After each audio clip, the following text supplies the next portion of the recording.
Bismillahirrahmanirrahim. Assalamualaikum warahmatullahi wabarakatuh.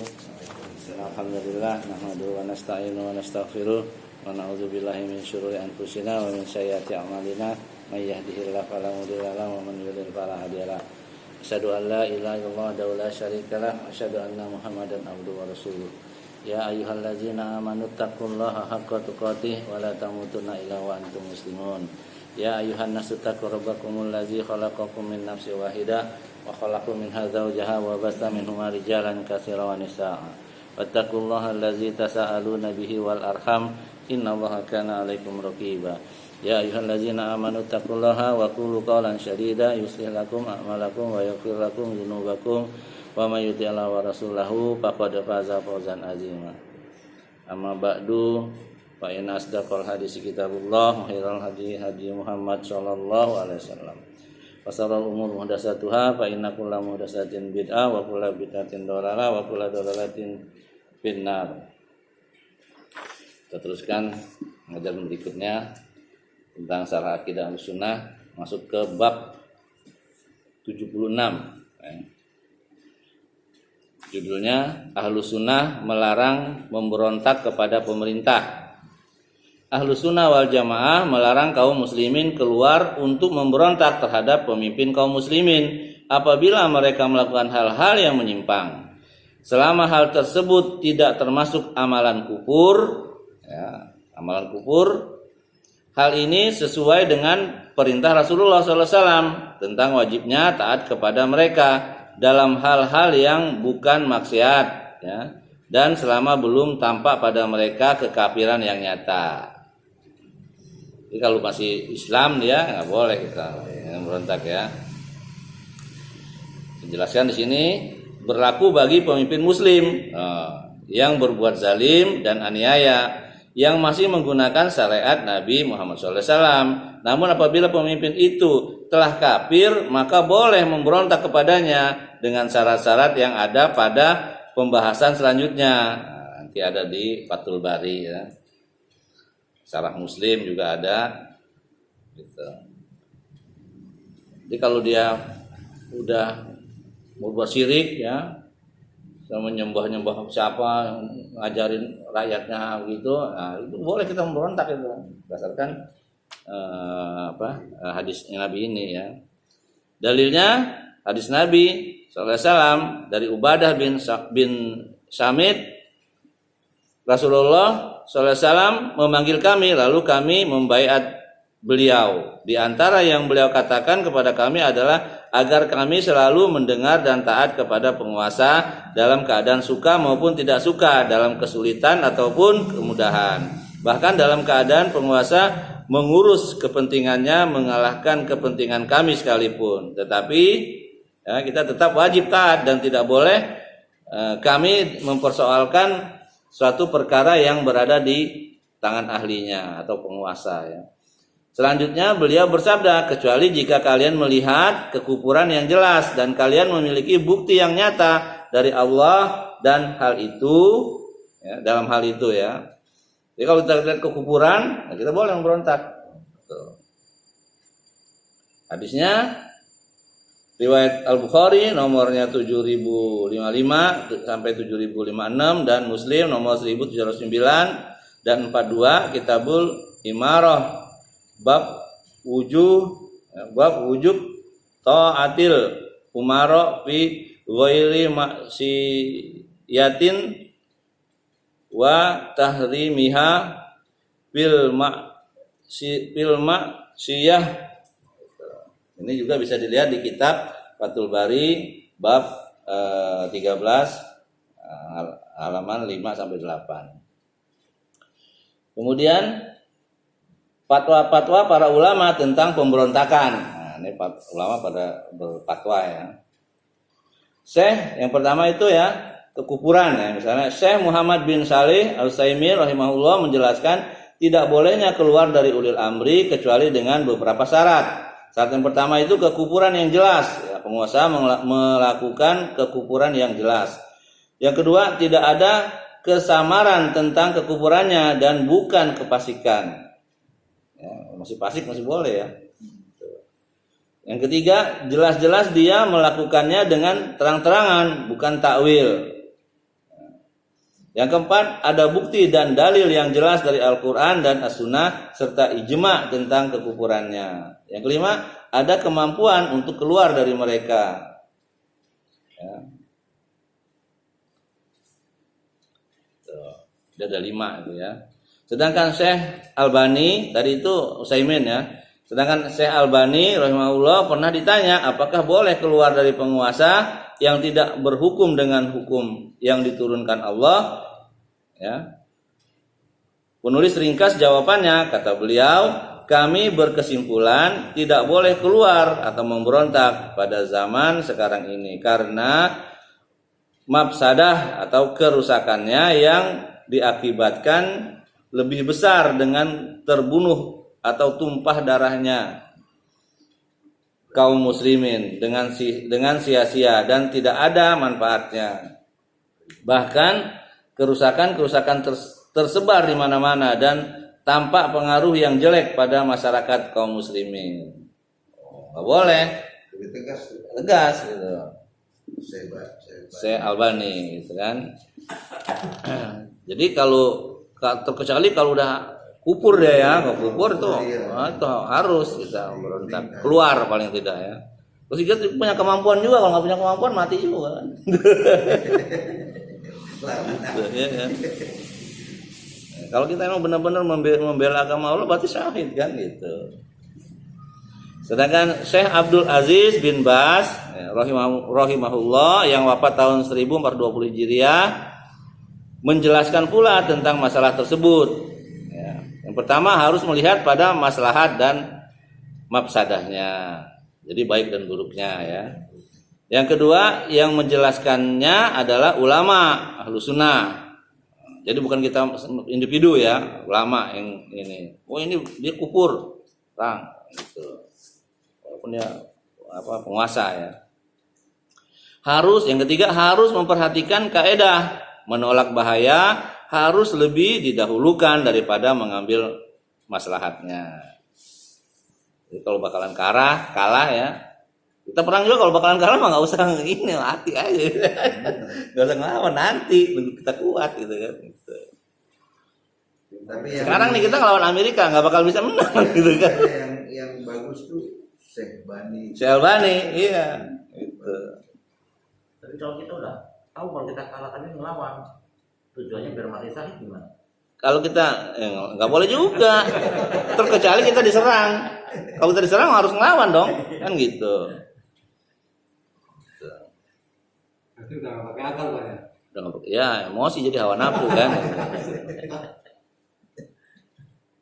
Kan kita udah tahu bakalan kalah gitu kan. Jadi bunuh diri sama itu bunuh diri kan gitu. Nggak boleh. Bisa aja kita nanti bermanfaat diri kita ini kan nantinya gitu. Kalau kita umurnya panjang ya. Gitu. Karena kita ada di dalam barisan Ahlus Sunnah. Selanjutnya Ahlus Sunnah wal Jamaah berbeda dengan Mu'tazilah yang mewajibkan keluar dari kepemimpinan para imam yang melakukan dosa besar walaupun belum termasuk amalan kufur. Dan mereka memandang hal tersebut sebagai amar ma'ruf nahi munkar. Sedangkan pada kenyataannya keyakinan Mu'tazilah seperti ini merupakan kemunkaran yang besar karena akan timbul bahaya-bahaya yang sangat besar, baik berupa kericuhan, keributan, perpecahan, pertumpahan darah, kerawanan dari pihak musuh, dan tidak adanya rasa aman bagi kaum muslimin. Gitu. Jadi Mu'tazilah itu termasuk orang yang menyimpang dia gitu. Jadi kalau orang nggak mengikuti hukum syariat Allah ya kafir kata dia. Jadi gampang banget dia mengkafirkan orang gitu Pak. Ahlus Sunnah nggak boleh mengkafirkan sebelum ada jelas gitu. Mu'tazilah juga ya kalau pemimpinnya bisa disebut kafir dia, tapi kalau bukan pemimpinnya hanya pengikut aja kan nggak tahu gitu kan. Gitu. Nggak boleh Ahlus Sunnah mengkafirkan kecuali udah ada instruksi dari ulama Ahlus Sunnah ya gitu. Ini kita mempelajari sunnah yang benar dibilang kafir, katanya mengkafir-kafirin orang, katanya kan gitu, aneh juga gitu. Lanjutnya nasihat Syekh Muhammad Nasruddin Albani ini tadi ya.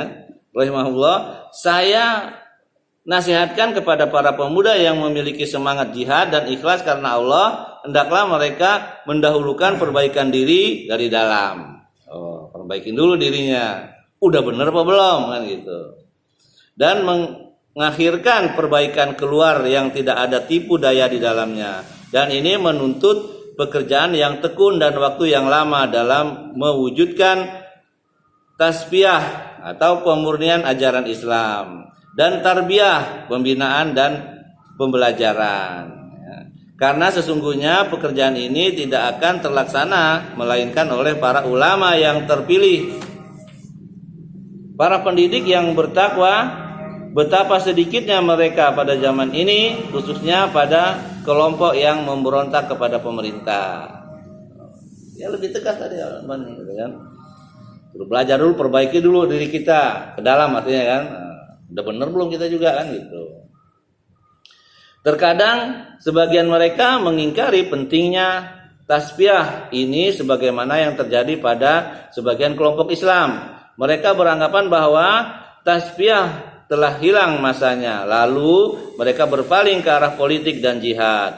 Perbuatan mereka yang memalingkan perhatian dari tasbiyah dan tarbiyah seluruhnya adalah salah. Betapa banyak terjadi pelanggaran-pelanggaran syariat yang bersumber dari mereka disebabkan kelalaian dalam melaksanakan kewajiban tasbiyah. Mereka condong kepada taklid, ya, dari dan berita dusta yang dengannya mereka banyak menghalalkan apa-apa yang diharamkan oleh Allah. Sebagai contoh, pemberontak kepada pemerintah meskipun belum timbul kekufuran yang jelas dari mereka. Repot pemerintah nggak benar, oh langsung aja nggak boleh. Ya kalau dia tukang maling ya biarin aja gitu kan. Nanti kita bertakwa kepada Allah, yang menurut ini para ulama ya. Sebagai penutup, nah ini mereka katakan, kami tidak mengingkari bahwa ada sebagian pemerintah yang wajib bagi kita untuk memberontak kepada mereka, seperti pemerintah yang mengingkari disyariatkannya puasa Ramadan. Nah, bisa kata pemerintah nggak ada puasa Ramadan, nah itu boleh tuh kita, jangan patuh sama dia, kita perangin gitu. Karena itu wajib. Kalau nggak ada sholat id, nah itu nggak apa-apa, karena kan itu sunnah termasuk hukumnya kan gitu. Apalagi kondisi begini kan gitu. Itu ada wacana kan itu, jadi nggak ada yang naik haji karena itu menghabiskan dana. Udah ada omongan gitu. Ya itu ini orang-orang apa jil itu, jil. Jadi menghabiskan uang katanya kan gitu. Padahal itu kan syariat Allah, itu rukun loh. Bukan cuma ini, bukan cuma wajib, rukun dia. Wajib bagi yang mampu memang, tapi itu rukun Islam. Yang terakhir tuh rukunnya kan. Kebetulan ke Mekah naik haji, jika punya duit memang sih. Bukan punya duit aja, punya duit, punya kemampuan, punya ilmu. Kan gitu. Kalau ilmu kan bisa belajar nih, atau ada mutawibnya ya kan, kita ngikut, bisa seperti itu. Yang utama uang sama kesehatan. Uang juga bukan uang untuk berangkat doang, uang untuk yang ditinggalin. Harus ada itu, nggak bisa gitu.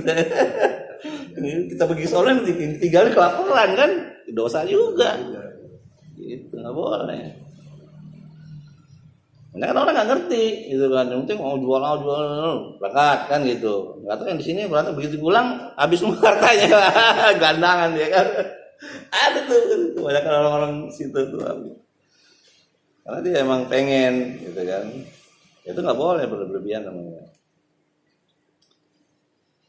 Ya, misalnya pemerintah misalnya melarang puasa Ramadan, terus menyembelih hewan kurban pada hari Idul Adha, dan yang misalnya dari perkara yang telah diketahui secara pasti dalam agama ini, mereka ini wajib diperangi berdasarkan nas hadis, akan tetapi dengan syarat dan kemampuan sebagaimana yang telah berlalu penjelasannya. Ini ada pernah terjadi di Jakarta ya. Jakarta kan juga FPI. Waktu zamannya ini tuh yang soalnya itu si A itu. Oh iya. Enggak boleh tuh. Jual kambing aja, jual korban, jual nggak boleh. Ini kan, dolar itu kan nggak lama, cuma sebulan. Dan itu udah bersih lagi kan gitu. Zamannya Anies kan dibolehkan, gitu kan. Boleh. Motong aja dia harus di mana tuh kan? Iya, nggak boleh di tempat ibadah atau di mana nggak boleh. Nah itu boleh perangin tuh berdasarkan di sini gitu kan. Gitu. Tetapi memerangi Yahudi yang menjajah tanah yang suci dan menumpahkan darah kaum muslimin lebih wajib daripada memerangi pemerintah yang mengingkari perkara yang telah pasti diketahui dalam agama ini dari banyak sisi. Tidak ada tempat untuk menjelaskan sekarang, kata beliau ya. Yang lebih penting lagi bahwa tentara pemerintah itu adalah dari saudara-saudara kita kaum muslimin. Bisa jadi sebagian besar mereka atau kebanyakan mereka tidak ridho terhadap pemerintah itu. Nah dia tugas mau nggak mau kalau ada rakyat berontak kan dia bela pemerintah ya kan, ada tugas dia kan gitu. Iya gitu. Akhirnya kan antara Islam sama Islam jadi ini kan gitu. Kayaknya perlu pertimbangan ya. Ulama-ulama ini hebat ya. Mengapa para pemuda yang bersemangat itu tidak memerangi Yahudi sebagai ganti penyerangan mereka terhadap sebagian pemerintah kaum muslimin? Saya kira jawabannya mereka adalah tidak adanya kemampuan sebagaimana yang telah dijelaskan sebelumnya. Jawaban mereka bahwa mereka tidak mampu merupakan jawaban kami. Dan kenyataan yang ada menguatkan jawaban kami dengan dalil bahwa pemberontakan mereka tidak menghasilkan sesuatu kecuali pertumpahan darah belaka. Sebagai contoh adalah yang terjadi di negara Aljazair. Tulis ya, berarti udah pernah terjadi soalnya. Iya, Aljazair. Maka adakah orang yang mau mengambil pelajaran? Ini dinukil dari Silsilatul Ahadits As-Shahihah juz 7 bagian kedua halaman 1242 sampai 1243. Tuh. Hadisnya nomor 3418. Ada contohnya ya. Tapi saya belum pernah dengar itu ya, ada saya terjadi seperti itu ya, pemberontakan itu. Pernah ya, Pak? Saya belum pernah dengar itu. Memberontak kepada pemerintah adalah ciri khas dari khawarij atau teroris. Tuh, bukan Ahlus Sunnah. Sunnah nggak boleh memberontak. Masuk Mu'tazilah tadi itu kan, dia juga pemerintah kita ini togut kata dia bilang gitu kan. Termasuk Syiah itu pura-pura aja itu dia. Pura-pura mendukung kalau ada kesempatan ajar dia. Iya. Ya? Iya, karena dia takfir dia, jadi bersembunyi gitu. Pura-pura baik, begitu dia kuat, udah hantam. Tuh, makanya kan nyusuk di mana-mana kan gitu. Itu. Irak aja kan udah dikuasain sama Syiah. Sekarang. Di Indonesia tujuannya apa? Dia menguasai pemerintah. Dia ingin menjadikan semuanya Islam itu Syiah. Itu tujuan dia ke sana, Pak. Gitu. Makanya orang dia tuh kalau dia lemah, nah dia ini sembunyi, pura-pura. Gitu. Makanya dia rangkul siapa nih? NU dulu tuh, karena dia kan ini kan lagi ini kan sepaham. Al-Sunnah nggak mau dia, Al-Sunnah tahu tegas, Syiah bukan agama, gitu. Kalau NU kan organisasi, Muhammadiyah kan organisasi kan, bukan aliran kan istilahnya. Dia rangkul dulu tuh, Yusuf di sono dia, kan banyak udah sebenarnya, kita nggak tahu aja gitu kan, gitu. Masuk langsung dia. Iya, di DPR petinggi-petinggi itu banyak.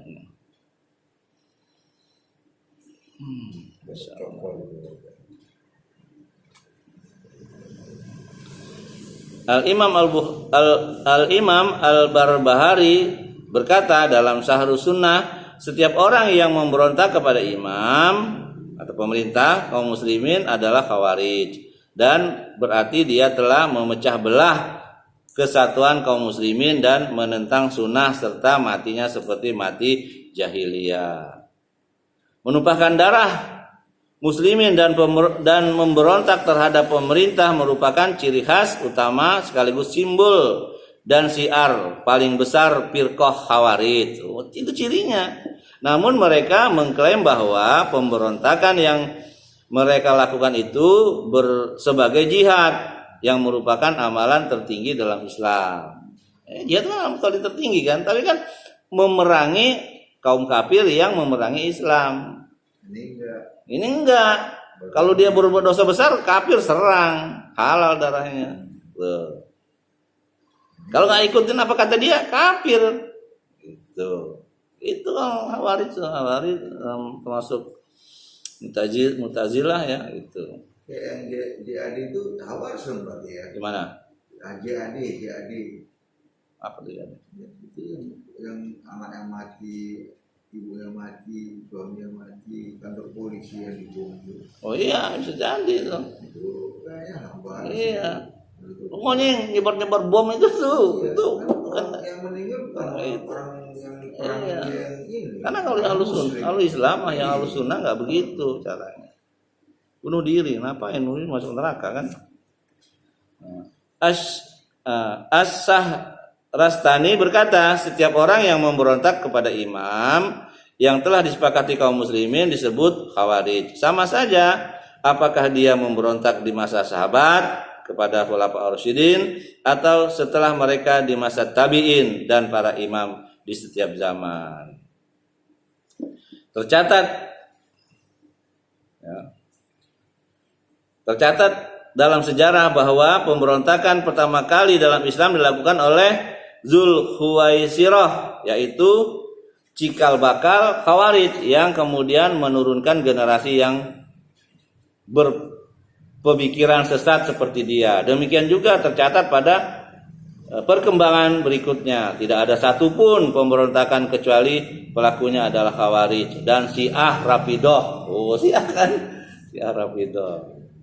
Atau orang-orang yang teracuni pemikiran dua aliran sesat tersebut. Mereka terus mengotori barisan umat Islam ini dengan tampil sebagai teroris di tubuh umat. Berikut beberapa contoh aksi teror dan pemberontakan yang mereka lakukan sepanjang sejarah Islam. Yang pertama itu pemberontakannya dalam sejarah Islam dilakukan oleh Dzul Khuwaisirah. Itu kan? Itu ada di kitab Tablis Iblis halaman 110 oleh Imam Ibnul Jauzi, cetakan Darul Kutub Al-Ilmiyah. Lihat juga Al-Muntaqa An-Nafis min Talbis Iblis halaman 89 oleh Syekh Ali bin Hasan Ali Abdul Hamid Al-Halabi. Al-Imam Ibnul Jauziyah rahimahullah yang wafat tahun 597 Hijriah berkata dalam kitabnya Tablis Iblis, Khawarij yang pertama dan paling jelek adalah Dzul Khuwaisirah. Dzul Khuwaisirah. Itu yang pertama kali yang memberontak itu, cikal bakalnya itu.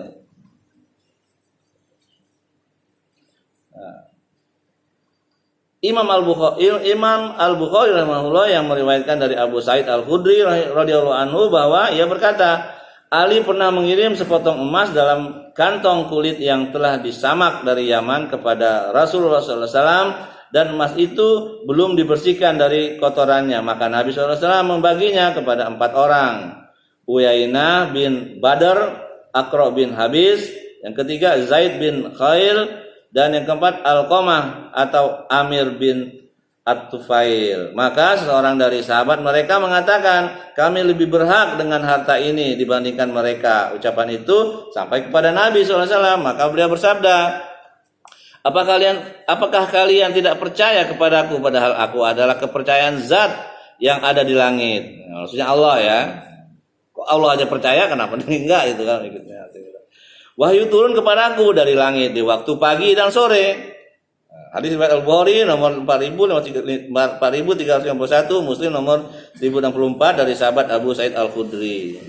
Kemudian Datanglah seorang laki-laki yang cekung kedua matanya, menonjol bagian atas kedua pipinya, menonjol kedua dahinya, lebat jenggotnya, botak kepalanya, dan tergulung sarungnya.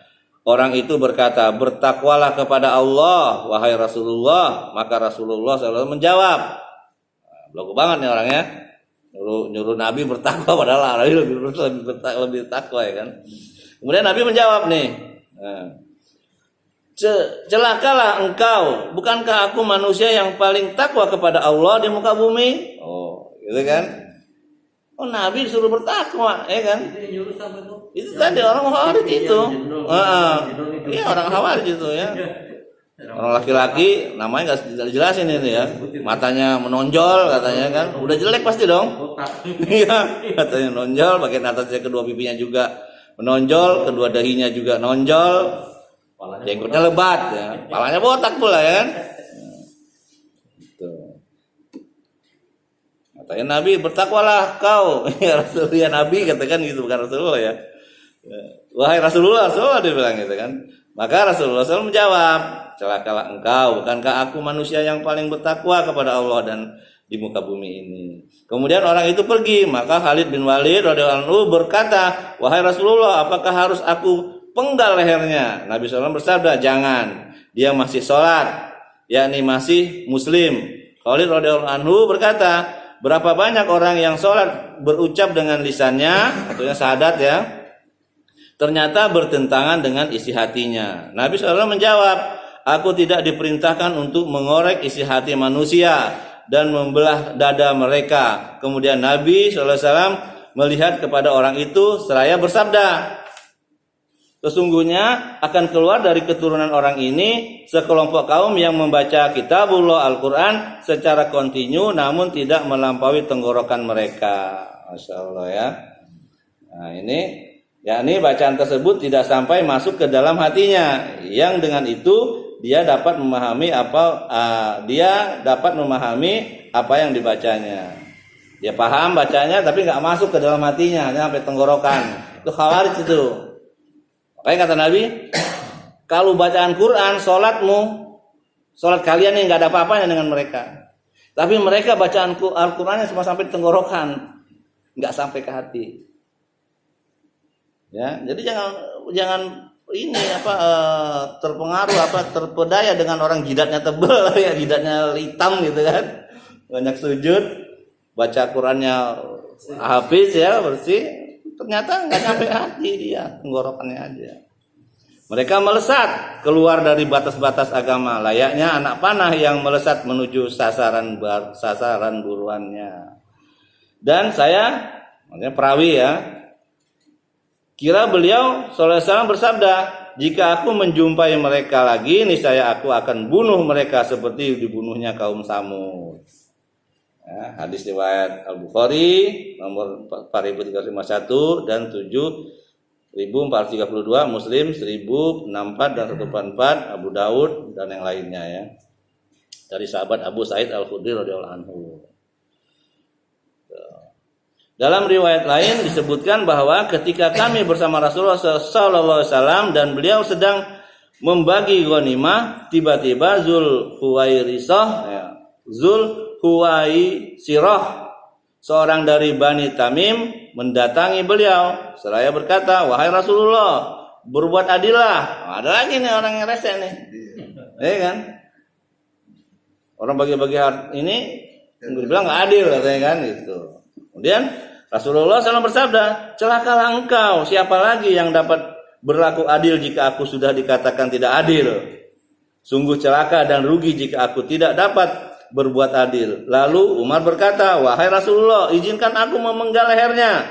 Rasulullah menjawab, biarkan dia, sesungguhnya dia mempunyai pengikut. Di mana kalian menganggap remeh sholat kalian jika dibandingkan sholatnya mereka. Loh, ini kan bosan saya ngomong tadi ya. Nah, di mana kalian menganggap remeh sholat kalian jika dibandingkan sholat mereka. Sholat mereka lebih hebat, gitu loh. Tidak sampai hitam, gitu kan, gitu. Dibandingkan para sahabat, gitu kan. Juga puasa kalian dibandingkan puasa mereka. Tuh, mereka bisa aja puasa Daud ya kalian, gitu. Oh, puasa Senin Kamis doang gitu. Mereka membaca Al-Quran tetapi tidak melewati tenggorokan mereka. Tuh. Mereka melesat keluar dari batas-batas agama seperti melesatnya anak panah menuju sasaran buruannya. Hadis riwayat Al-Bukhari nomor 3344 dan 3610, 6163, 6933 dan Muslim nomor 1064 dan 1065. Artinya kita nggak boleh terpengaruh. Makanya kalau kita ada dalam hati kita kayak begitu, lah itu kita udah termasuk tuh. Kayak kita introspeksi diri ya, atau curigain kita. Kita mencurigai diri kita sendiri nggak apa-apa. Kalau jangan curigain orang ya, gitu. Karena kalau kita mencurigai diri kita sendiri, gue ini udah bener belum ya?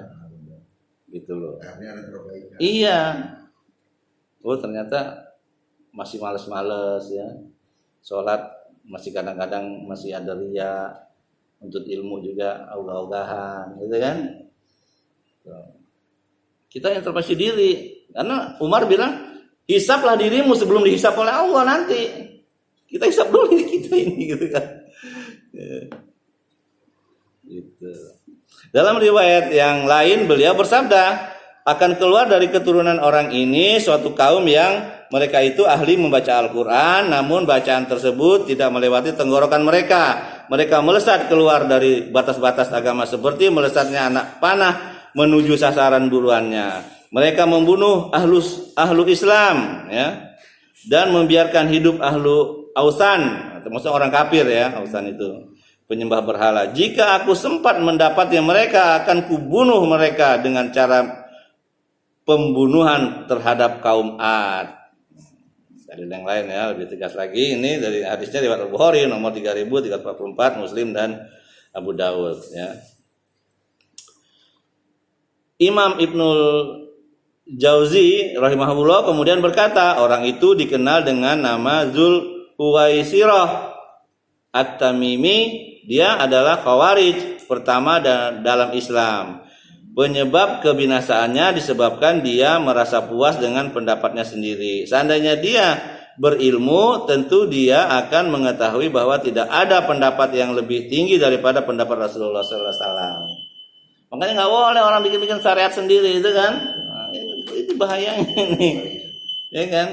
Itu. Bagaimana sabda Rasulullah, Khawarij adalah anjing-anjing penghuni neraka tuh. Anjing neraka. Itu sabda Rasulullah itu sama ya. Gitu. Saja ya. Jadi kalau ada yang buat apa yang mangkrang benar, yang bertahan benar, tapi di luar al-sunnah wal jamaah, bilangnya Jul Khawarij. Jul Khawarij, iya Jul. Aku lupa tuh namanya. Jul Khawarij ya, betul. Dia yang pertama kali itu. Gimana sih Pak Jul? Gitu. Ya. Nama gua gerak campur Jul sih. Garis nih. Karena ada juga orang yang berpendapat. Zul Huwaisirah ya. Iya, Jul. Ya, saja ya, kita tutup dulu. Saja yang saya sampaikan. Mudah-mudahan ini bermanfaat untuk diri kita, untuk amal akhirat kita kelak. Apa yang benar datang dari Allah, apa yang salah datang dari saya karena kebodohan saya dan minim ilmu saya. Saya mohon ampun kepada Allah. Mohon maaf pada antum semua. Subhanakallah bihamdik, asyhadu an la ilaha illa anta, astaghfiruka wa atubu ilaik. Assalamualaikum warahmatullahi wabarakatuh.